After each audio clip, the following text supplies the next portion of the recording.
ضیاء الحق کے جانے کے بعد جو پہلے انتخابات ہوئے وہ جماعتی بنیادوں پر تھے۔ ان انتخابات میں ایک اندیشہ تمام خفیہ ایجنسیوں کی جانب سے ظاہر کیا گیا تھا کہ عین ممکن ہے کہ پیپلز پارٹی اثر نو ابھر کر انتخابات میں بہتر کارکردگی دکھا دے۔ پیپلز پارٹی کے دوبارہ برسر اقتدار آنے کا خوف مرکزی سول انتظامیہ کو تھا اور نہ ہی ضلعی سطح کے حکومتی اہلکاروں کو کسی قسم کے اندیشے لاحق تھے، لیکن کچھ حلقوں میں پیپلز پارٹی کے برسر اقتدار آنے سے جو اندیشہ ہائے دور دراز موجود تھے ان کی وجہ سے بہت سے ادارے ان الیکشنوں میں پہلی دفعہ متحرک ہوئے۔ المیہ یہ تھا کہ الیکشن کی سیاست ان اداروں کی استعداد اور تجربے سے بہت دور تھی، اس لیے ان اداروں کا کردار قومی اور صوبائی سطح تک ہی محدود رہا۔ لوکل سطح پر اتر کر الیکشنوں پر اثر انداز ہونا تو ابھی انہوں نے سیکھا ہی نہیں تھا۔ یہی وجہ ہے کہ ان کی مرضی و منشا کے برعکس پیپلز پارٹی اتنی سیٹیں لے کر اسمبلی میں آ گئی کہ اسے حکومت دینے سے انکار عوامی رد عمل کی صورت ظاہر ہو سکتا تھا۔ اب پولنگ اسٹیشن بہت پیچھے رہ گئے اور حکومتی سطح کی سیاسی چال بازیاں شروع ہو گئیں۔ پنجاب میں نواز شریف اور بلوچستان میں نواب اکبر بگٹی کی وزارت اعلیٰ حکومتی کارکردگی کے رنگ میں بھنگ ڈالنے کے لیے کافی تھی۔ آئین میں 52B کی لٹکتی ہوئی تلوار کے سائے میں 1.5 سال بعد بے نظیر حکومت کو چلتا کیا گیا۔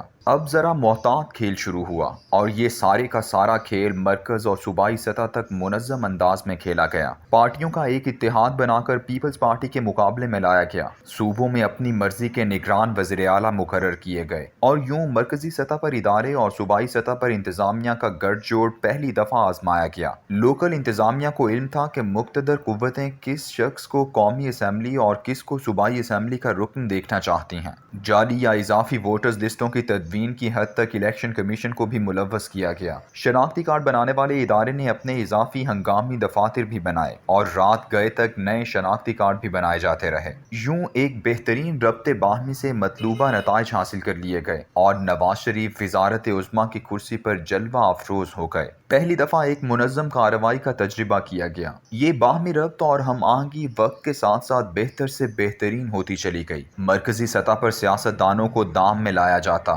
اپنی مرضی کی چھتری تلے گھسیٹا جاتا اور علاقائی سطح پر انتظامیہ ان کے شاندار الیکشن کے لیے پس پردہ تمام اختیار بروئے کار لاتی۔ مشرف کے برسر اقتدار آنے اور اس کے دور کے پہلے الیکشنوں تک یہ پہیہ خوب چلا اور اسٹیبلشمنٹ کے لیے راوی چین لکھتا رہا، لیکن جب 2008 کے الیکشنوں کا موسم آیا تو لوکل اور مرکزی کرداروں سے بالاتر ایک اور کردار پاکستان کی جمہوری زندگی پر کھل کر اثر انداز ہونے کے لیے سامنے آ گیا۔ یہ تھی عالمی اسٹیبلشمنٹ۔ اس سے پہلے وہ اپنے سودے براہ راست ملٹری یا سول دونوں طرح کی حکومتوں سے آسانی سے طے کر لیا کرتے تھے، لیکن اب انہیں ہر ملک میں جمہوری چہرہ لانے کے لیے مجبور کیا گیا۔ جمہوری چہرہ بھی ایسا کہ جسے عوام میں تھوڑی بہت پذیرائی ضرور حاصل ہو اور لوگ انہیں حکومتی تھیلی کی بلی نہ سمجھیں۔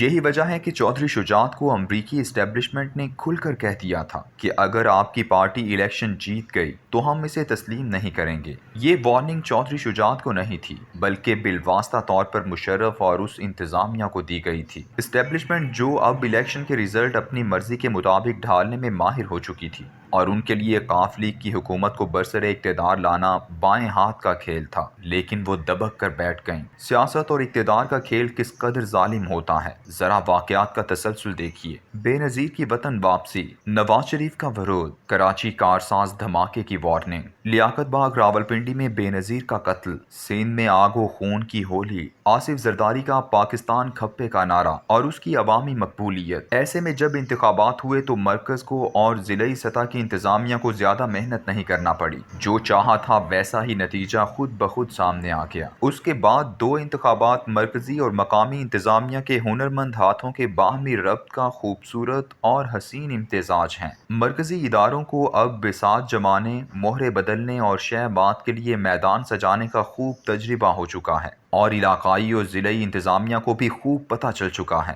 کہ نگران وزیر اعلیٰ کوئی بھی ہو، اس کی حیثیت کٹ پتلی سے زیادہ نہیں ہوتی۔ الیکشن کمیشن جیسے چاہے احکامات صادر فرمائے، اس سے کوئی فرق نہیں پڑتا۔ انہیں معلوم ہے کہ کس کے احکامات کے مطابق الیکشن کو ترتیب دینا ہے۔ یہ الگ بات ہے کہ اب یہ سب کچھ عوام کے سامنے اتنا کھل کر آ چکا ہے کہ کوئی پردہ نہیں رہا۔ ایک ایسا ملک جس کی سیاسی پارٹیاں جنہوں نے عوام کی قیادت کرنی ہوتی ہے، اتنی مجبور ہوں کہ سرعام کہتی پھریں کہ ہمارے امیدواروں کو فون مت کرو ورنہ وہ ہمارے گھونسلے سے اڑان بھر لیں گے، یا پھر وہ اپنے لوگوں کو دولت اور وزارتوں کے لالچ کے عوض بکتا ہوا خاموشی سے دیکھتی رہیں۔ ایسے ماحول میں کون ہے جو اس سب کے خلاف اٹھ کر انقلاب لائے گا؟ شاید کوئی نہیں۔ یہ ساری بساط الیکشن کمیشن کی چھتری اور انتظامیہ کے شامیانے کے تلے اس خوبصورتی سے بچھائی جاتی ہے کہ کوئی اسے الٹنے کی اول تو جرت نہیں کرتا، اور دوسرا یہ کہ یہ کام ایسی صفائی سے کیا جاتا ہے کہ کوئی انہیں پکڑ نہیں سکتا۔ کئی سالوں پر محیط ٹریننگ سے حاصل کردہ الیکشنوں پر غلبے کی صلاحیت والے لوگوں کے سامنے جب الیکٹرانک ووٹنگ مشین کی تجویز رکھی گئی تو ہر کوئی بھڑک اٹھا، اس لیے کہ سب جانتے ہیں کہ مشین میں ایمانداری اور بے ایمانی دونوں کی صلاحیت موجود نہیں ہوتی۔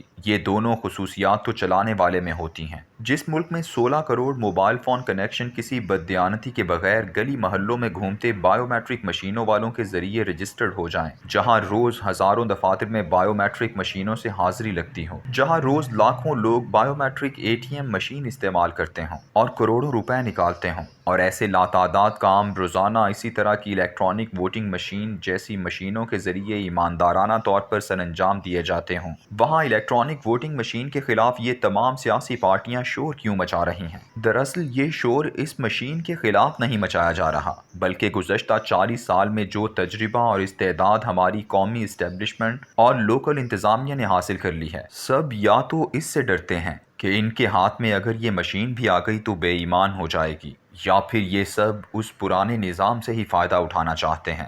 ہر کوئی جانتا ہے کہ جس کی دسترس میں یہ مشین ہوگی، اگر وہ بے ایمان ہے تو مشین 100% بے ایمان، اور اگر وہ ایماندار ہے تو مشین 100% ایماندار۔ مشین تو حکم عدولی نہیں کرتی، ہونا تو یہ چاہیے تھا کہ سب مل کر ایک ایسا نظام وضع کرتے جس میں مشین کو بے ایمان بنانے کی صلاحیت ہی کارآمد نہ ہو سکتی۔ ایسا کمپیوٹر کی دنیا میں آسانی سے ممکن ہے۔ لاکھوں ادارے روزانہ بے ایمانی کی روک تھام کے لیے اسی کمپیوٹر چیک کو استعمال کرتے ہیں، لیکن ہمارے ہاں معاملہ یہ ہے کہ ہم گزشتہ بے ایمان سسٹم کے خلاف احتجاج بھی کرتے ہیں، لیکن دل سے اسے ہی چاہتے ہیں کیونکہ اس میں تھوڑا بہت داؤ لگنے کا چانس موجود رہتا ہے۔ لیکن اگر مشین کو کسی طرح مکمل طور پر ایماندار بنا دیا گیا اور ایسا میکینزم وضع ہو گیا کہ مشین بے ایمانی سے اچانک بھڑک اٹھے، مکمل طور پر بند ہو جائے، تو پھر یہ تمام سیاستدانوں کی امیدوں کی موت ہوگی، اور ایسا کون چاہے گا؟